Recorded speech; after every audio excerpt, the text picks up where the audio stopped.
Hi, and welcome to the inaugural episode of DeSmog TV, where we update you on the latest PR spin around global warming and give you the most recent news in the environment. I'm your host, Emily Murgatroyd.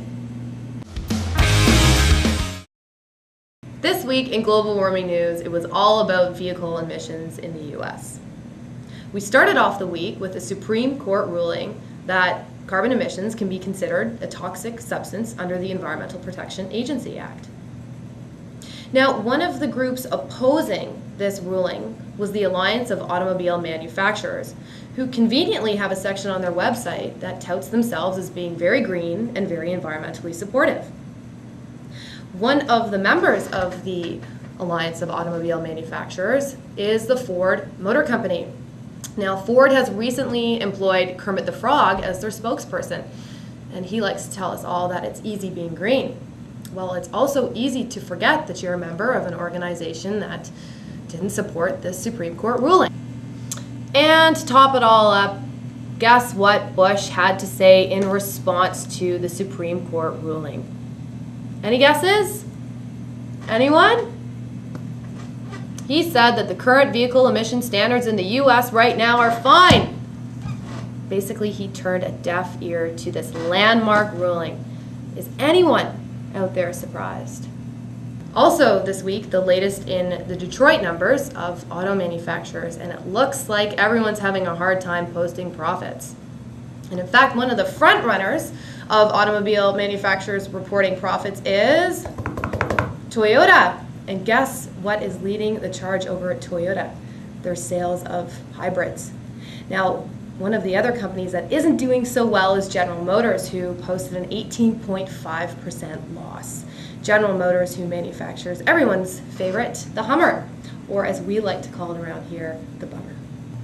The Competitive Enterprise Institute, or the CEI, is one of the biggest oil industry-funded think tanks in the U.S. You may remember them from their outrageous ad campaign, CO2, we call it life. For years, the CEI has led the charge in confusing the public around the issue of global warming, and no doubt influencing U.S. policy around reduction of carbon emissions, or inactivity around reducing carbon emissions. These guys are so outrageous that ExxonMobil, who's been funding them tens and thousands of dollars for years, has actually distanced themselves from funding the CEI. So recently, Fred Smith, the president of the Competitive Enterprise Institute, was at a Senate hearing committee meeting, and he said that he was happy now to accept the science behind global warming. Well, we don't know what happened over at the CEI. Have they seen the light? Did Fred Smith get my copy of An Inconvenient Truth that I sent him for Christmas? Well, at the DeSmog blog, we're not holding our breath, but we do think that if the CEI was a breakfast house, that they'd be serving up a huge stack of waffles along with a big cup of spin. Makes me hungry just thinking about it. And finally, we end off this week with another DeSmog blog think tank favorite, the Heartland Institute. Now, the Heartland Institute just issued a challenge to former Vice President Al Gore, challenging him to a debate around the issue of global warming. The man that they have issued this challenge on behalf of is a guy named Christopher Monckton, a very distinguished English gentleman who goes by the title Lord Viscount of Benchley. Of course, the Heartland Institute would like nothing more than a high-profile debate around global warming, because it actually makes it look like there legitimately is an actual debate around the science of global warming. So far Al Gore hasn't responded, and he probably shouldn't. However, we at the DeSmog blog have issued our own debate challenge to the Heartland Institute. One of the other favorite topics of this think tank is secondhand tobacco smoke.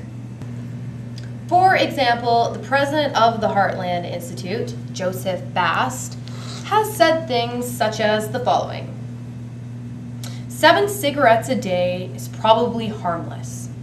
And also on their website, it states that cigarettes offer real benefits for the elderly, the clumsy, the forgetful, and the easily distracted,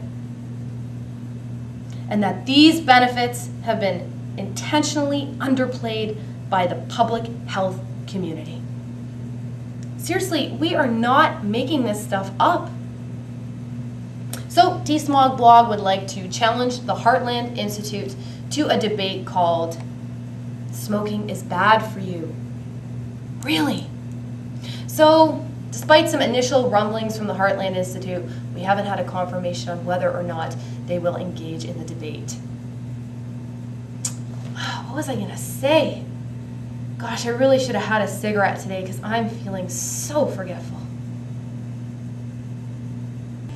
So that concludes our global warming wrap-up on DeSmog Blog TV. I'm Emily Murgatroyd, and we'll see you next time.